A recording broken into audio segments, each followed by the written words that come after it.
want to talk about the amendments to your estimated selling price. So sales agents, listen up.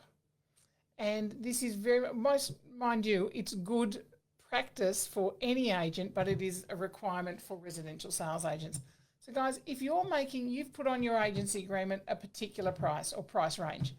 If you amend that up or down, so this is not amending your marketing and going above what your opinion is, and because the vendor wants more. This is about if you are actually amending your opinion of price. Now, there's requirements around that. You need to inform the vendor in writing. You need to tell them what you're amending it to and why.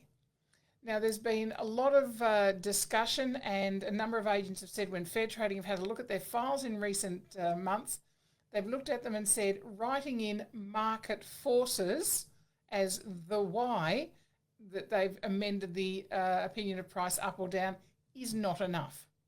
Okay, you actually have to look at, and I always and quite frequently talk about the issue when we're talking about substantiation and comparables, is good reason. The good reason as to why you're making that amendment to your opinion of price. Remember, this is your opinion based on a comparative market analysis that you have done when you listed the property.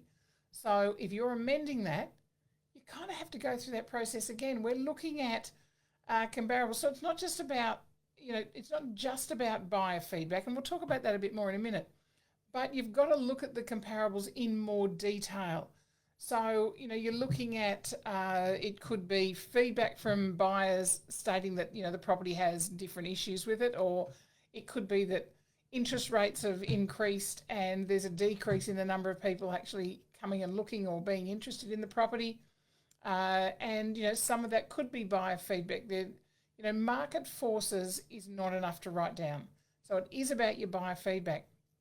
Now, a number of agents in the last week or so have just been talking about, with the changes to the current market and this constant need to actually go back in and revisit your estimated selling price because the market is changing, more in some areas than others, that agents are saying, but that when you go back in and revisit it, the comparables are getting into a larger than 10% range.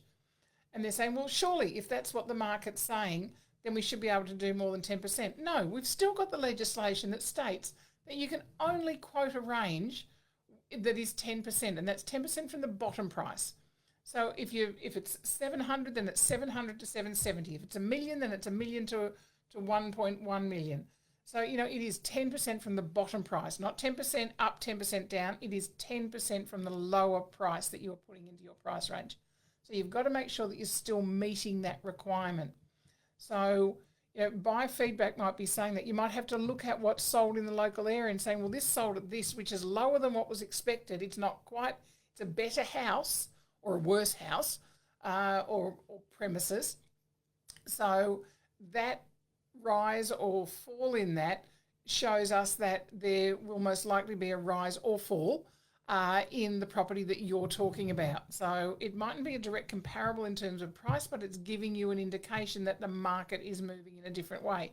So those specifics, it's not about writing paragraphs and paragraphs and paragraphs about what your good reason is. Dot points are fine. Put them in there and you will remember why you've done that. It's the discussion, it's the discussion that you would have had with your vendors anyway. So it's the matter of putting that into some dot points and confirming why you're amending your opinion of price.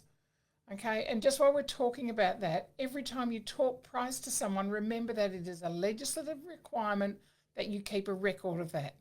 Okay, so you actually need to keep that record that's saying, okay, I spoke with, whether they ring you or email. Obviously, if somebody sends an email and it's through one of the portals and they're asking about the property or asking about price or whatever that happens to be, it's pretty clear. You respond to that email, so you've got a record of it. It's the phone calls that you get that are the ones that you need to keep a record of. Now, the legislation doesn't require you to keep the name and the contact details of that person. Obviously, you want to get the name and the contact details of that person because that's your database and that's what you're going to list and sell by, this property and others. So, yes, you'll want to get the name and contact details, not required as far as legislative is concerned. It's, female rang at, the morning of the 15th of March, 2023, spoke about 12 Daffodil Street, and we discussed the price range of 900 to 990. So done, and that's it. And yes, if you take that phone call on the run, next time you stop, write it down, put it into your phone, speak it into your phone.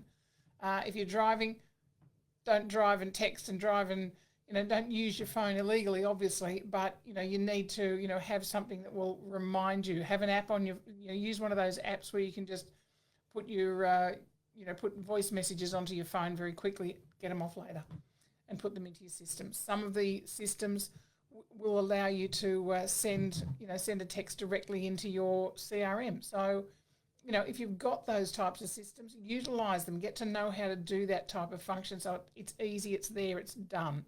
So, there's so much technology today.